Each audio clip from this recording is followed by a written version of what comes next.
Innal hamdalillah nahmaduhu wa nasta'inuhu wa nastaghfiruh wa na'udzu billahi min sururi anfusina wa min sayyiati a'malina. Man yahdihillahu fala mudhillalah wa man yudlil fala hadiyalah. Wa ashhadu an la ilaha illallah wahdahu la syarikalah. Wa ashhadu anna Muhammadan abduhu wa rasuluh. Ya ayyuhalladzina amanu taqullaha haqqa tuqatih wa la tamutunna illa wa antum muslimun. Ya ayyuhan nasu taqu rabbakumul ladzi khalaqakum min nafsin wahidah wa khalaqa minha zawjaha wa bassa minhuma rijalan katsiran wa nisaa'a wattaqullaha alladzi tasaaluna bihi wal arham innallaha kana 'alaikum raqiba. Ya ayyuhalladzina amanu taqullaha wa qulu qawlan sadida yuslih lakum a'malakum wa yaghfir lakum dhunubakum wa may yuti'illaha wa rasulahu faqad faza fawzan 'azima. Amma ba'du. Allahu akbar, Allahu akbar. La ilaha illallah wallahu akbar. Allahu akbar walillahil hamd. Jamaah salat Id yang dimuliakan Allah Subhanahu wa taala. Alhamdulillah pada pagi hari ini dengan penuh kegembiraan kita haturkan rasa syukur terbaik kita kehadirat Allah Subhanahu wa taala. Kita kemarin selama sebulan penuh telah Allah Subhanahu wa taala izinkan untuk bertemu dengan bulan Ramadan, dan Allah mampukan kita untuk mengisi hari-hari Ramadan dengan aktivitas ketaatan kepadanya. Mudah-mudahan di awal bulan baru di Syawal ini Allah Subhanahu wa taala menerima segala amal ibadah kita di bulan Ramadan yang kemarin dan senantiasa mengampuni dosa-dosa kita yang telah lampau. Allahu akbar, Allahu akbar, la ilaha illallah wallahu akbar, Allahu akbar walillahil hamd. Ma'asyiral muslimin, sidang jamaah salat Id yang dimuliakan oleh Allah Subhanahu wa taala. Pada hari ini kita juga bersyukur bisa berkumpul dengan keluarga kita masing-masing. Kita bisa menyambung tali silaturahim yang mungkin selama ini terputus oleh jarak dan tempat. Dan kegiatan berukhuwah tersebut merupakan kegiatan yang senantiasa diperintahkan Allah Subhanahu wa taala dan dianjurkan oleh nabinya yang mulia Muhammad sallallahu alaihi wasallam. Karena hari ini kita amat sangat membutuhkan ukhuwah tersebut. Bahkan ayat-ayat tentang persatuan, ayat-ayat tentang persaudaraan, ayat-ayat tentang perdamaian kadang lebih kita butuhkan hari ini daripada ayat-ayat yang selainnya.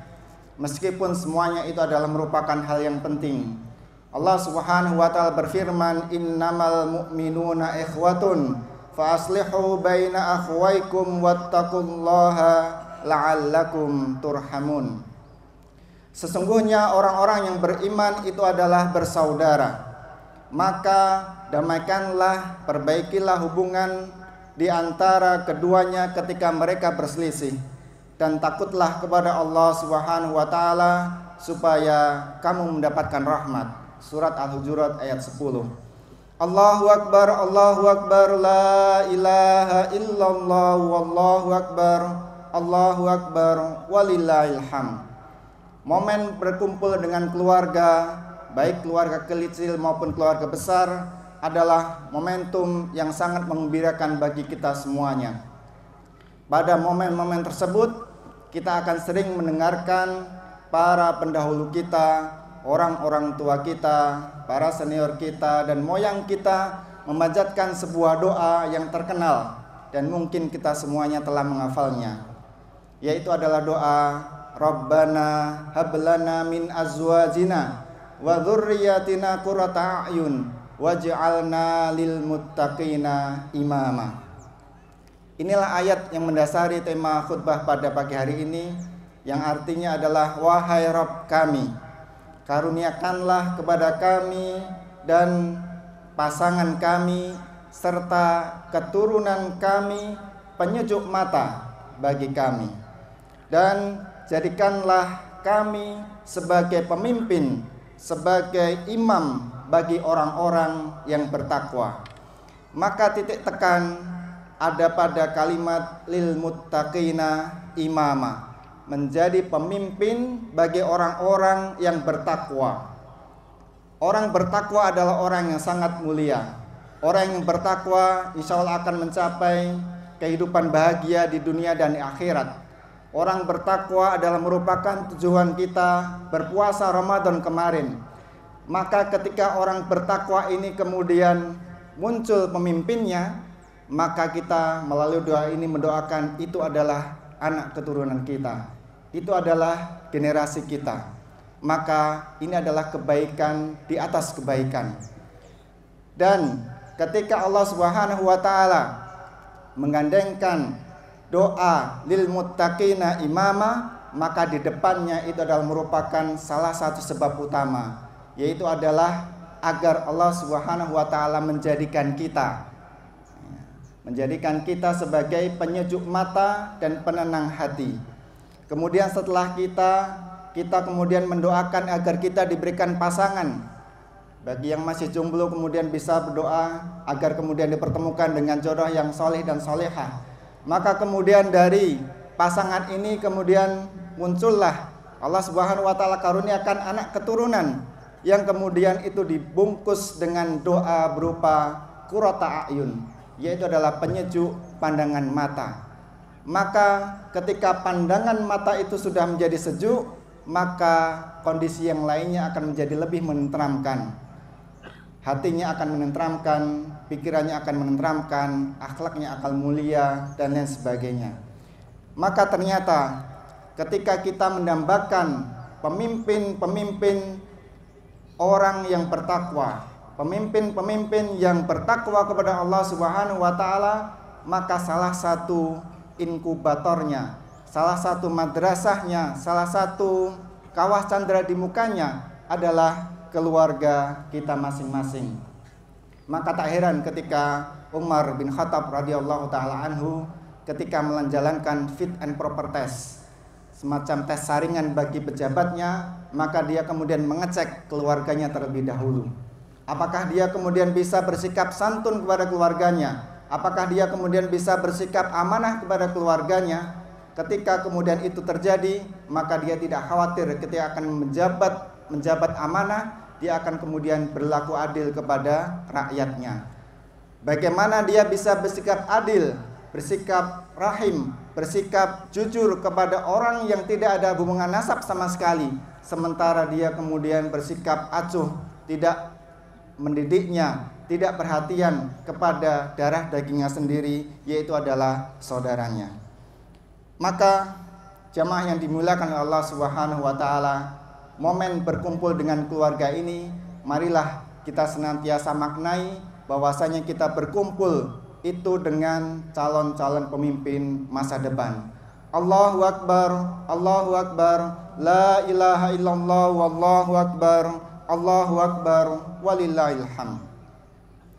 Ketika berbicara tentang dinamika keluarga, terutama keluarga kita di Indonesia, maka ternyata kondisi keluarga di Indonesia, termasuk keluarga kita dan lingkungan kita, ternyata menyimpan banyak tantangan dan sekaligus menyimpan banyak potensi. Salah satu yang dilaporkan oleh Kepala BKKBN Republik Indonesia ketika beliau menyampaikan Ramadan Public Lecture, beliau menyampaikan salah satunya adalah bahwasanya saat ini telah terjadi pergeseran demografi. Dahulu tahun 1970-an, maka bentuk populasi kita adalah piramida, benar-benar segitiga. Bagian bawahnya adalah anak-anak dan balita, itu jumlahnya banyak. kemudian meningkat lebih sedikit lagi adalah remaja dan pemudanya, bagian ujungnya paling sedikit, topnya itu adalah golongan tua. Tetapi sekarang itu kemudian mulai berubah menjadi yang kita namakan nanti menjadi bonus demografi. Bagian tengahnya itu menggembung, sementara bagian bawahnya mulai berkurang dan bagian atasnya mulai bertambah. Maka usia produktif antara 15 sampai 30 tahun hari ini itu berjumlah 67 juta dari total penduduk Indonesia atau sekitar 25 populasi. Namun bonus demografi tersebut akan kemudian mulai melandai dan menurun ketika memasuki tahun 2040 atau 20 atau 25 tahun lagi dari hari ini. Artinya, kalau kita ingin memanfaatkan bonus demografi bagi kemajuan dan kesejahteraan bangsa kita, maka sekarang adalah saatnya. Karena kita sedang memiliki banyak-banyaknya usia produktif di negara kita. Setelah 2045 kita akan memasuki usia yang namanya adalah aging population, di mana yang sekarang muda saat itu kemudian menjadi tua dan jumlahnya lebih banyak daripada generasi yang lainnya. Maka kunci masa depan terletak pada usia produktif hari ini. Mereka-mereka yang berusia 15, 20, 25 tahun, 10, 20 tahun lagi dia akan kemudian mengambil alih proses kepemimpinan di negara kita di semua levelnya, maka masa depan kita terletak pada mereka. Namun yang menyedihkan adalah bagaimana keadaan dan kualitas generasi muda hari ini. Dengan sangat berat ternyata BKKBN merilis sebuah survei bahwasanya angka pernikahan dini, angka dispensasi untuk menikah ketika sedang di bangku pelajar itu ternyata melonjak sangat drastis. Dan salah satu yang mencengangkan adalah alasannya karena sudah hamil duluan.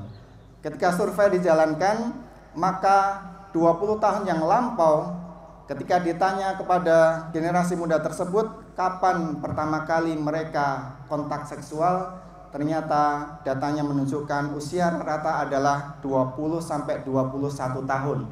Itu 20 tahun yang lampau. Tetapi kini survei menunjukkan bahwasanya usia pertama kali kontak seksual pada generasi muda di Indonesia itu usianya adalah 15 sampai 17 tahun. Sementara usia mereka menikah itu rata-rata untuk perempuan adalah 22 tahun, untuk laki-laki adalah di atas 25 tahun. Maka kontak seksual ternyata lebih dulu daripada aktivitas pernikahan. Ini adalah salah satu PR daripada generasi kita hari ini. Kemudian ketika ditarik untuk membentuk bagaimana keluarga yang berkualitas, sehingga keluarga berkualitas akan melahirkan calon-calon pemimpin yang berkualitas pula, maka kita mengenal istilah sakinah, mawadah, warahmah. Bagaimana mungkin ketika kemudian kita hendak mewujudkan keluarga sakinah, mawadah, warahmah ketika pernikahannya itu adalah pernikahan accident. Demikian juga nanti adalah ketika kita berbicara tentang stunting, maka stunting itu salah satu penyebab utamanya adalah karena adanya unwanted pregnancy atau kehamilan yang tidak direncanakan. Padahal stunting itu kunci utamanya adalah pada 1000 hari pertama kelahiran. 1000 hari pertama kelahiran. Maka seorang ibu, seorang ayah yang memberikan fokus perhatian ketika terjadi proses kelahiran sampai usia 1000 hari yang pertamanya, maka itu akan memberikan harapan untuk bisa lepas dari angka stunting kita. Hari ini angka stunting kita masih ada 21,6%, yang kemudian berusaha ditekan nanti di tahun depan, usahanya nanti ada sampai di level 14 atau 15%. Artinya hari ini kalau ada 100 bayi yang lahir, maka kemungkinan secara statistik itu ada 21 yang mengalami stunting.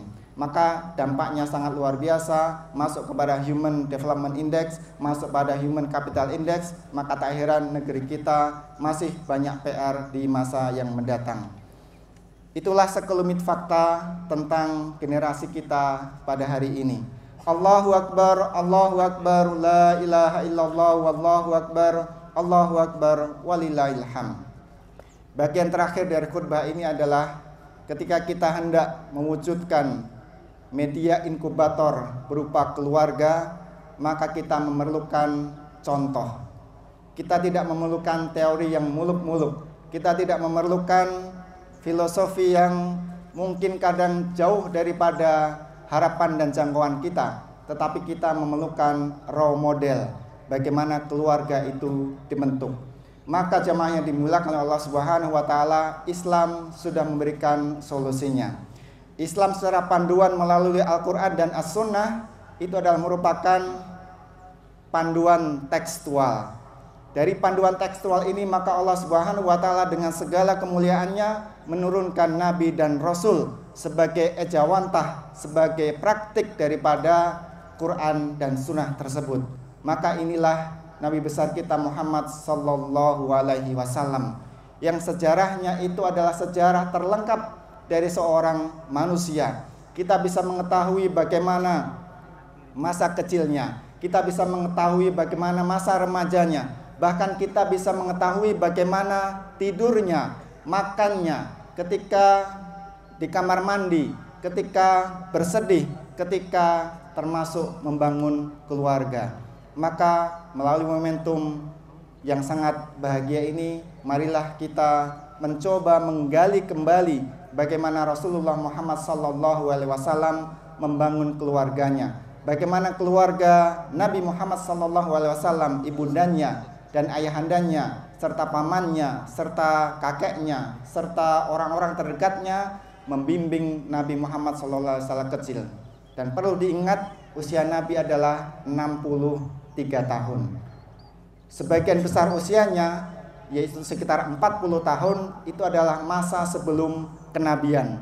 Sementara risalah kenabian itu beliau emban selama 23 tahun. Maka 40 tahun berbanding 23 tahun. Ternyata masa menyiapkan tugas, masa menyiapkan risalah, masa menyiapkan kepemimpinan itu lebih panjang, lebih lama daripada masa tugas itu sendiri. Dan 40 tahun itu terbagi ketika masa beliau sebelum menikah dan masa sesudah menikah. Ternyata beliau menikah usia 25 tahun. Maka 25 tahun berbanding 15 tahun sebelum kenabian, ternyata usia mempersiapkan pernikahan itu menjadi krusial. Maka kalau sekarang sebelum menikah ada pre-wedding, maka harapannya menikah itu kemudian kita bisa menggerakkan bagaimana pre-konsepsi, bagaimana sebelum melakukan kegiatan rumah tangga. Termasuk ketika memiliki anak, maka kadang kita seolah-olah ujuk-ujuk punya anak. Kemudian kita kalah kabut bagaimana mendidik mereka. Maka alangkah baiknya kita siapkan bagaimana ilmu mendidik anak, bagaimana ilmu psikologi, bagaimana ilmu kesehatannya, termasuk ilmu-ilmu sosial dan lain sebagainya. Mudah-mudahan dengan kita belajar ini adalah merupakan investasi kita sebagai seorang tua, agar kemudian kita nanti akan mendapatkan sebuah pahala jariah yang tidak akan terputus walaupun kita meninggal kelak, yaitu adalah salah satunya doa anak-anak kita yang soleh. Demikianlah khutbah singkat pada pagi hari ini.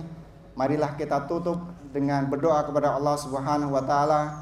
Mudah-mudahan Allah Subhanahu wa taala perbaiki diri-diri kita. Allah Subhanahu wa taala perbaiki keluarga dan orang-orang yang kita cintai.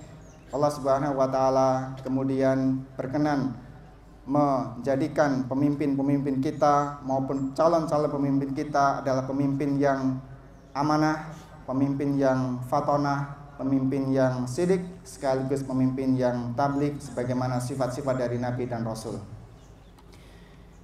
Innallaha wa malaikatahu yusholluna 'alan nabi ya ayyuhalladzina amanu shollu 'alaihi wa sallimu taslima.